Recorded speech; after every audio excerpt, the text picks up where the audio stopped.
అపవాది నిన్ను దాడి చేస్తానికి అనుమతించాడేమో, శోధనని కలుగుతానికి అనుమతించాడేమో, దుష్టుడు నిన్ను పాడు చేస్తానికి అనుమతించాడేమో, అనుమతించాడు అంతే.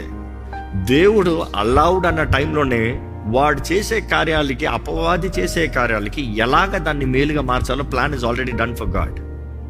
గాడ్ ఇస్ నాట్ థింక్ నీకు అయిన తర్వాత అప్పుడు కూర్చుని ఇప్పుడు ఏం చేద్దామని ఆలోచించే దేవుడు కాదు.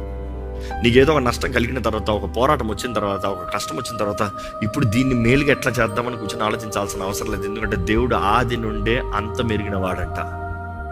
ఆది నుండే అంతం ఎరిగిన దేవుడు మన జీవితంలో తగిన సమయంలో, తగిన స్థితిగతుల్లో ఏది జరిగించాలో ఆయన ముందుగానే ఎరుగున్నాడు.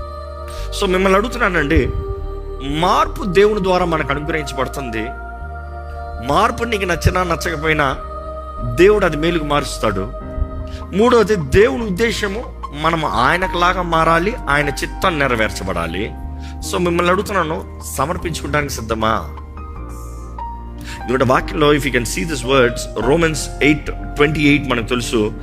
ఆయన మనకు ఎరిగినది ఏంటంటే, దేవుడు తన సంకల్పం చొప్పున పిలవబడిన వారికి, అనగా ఆయనను ప్రేమించు వారికి ఆయన సమస్తము సమకూర్చి జరిగిస్తాడట.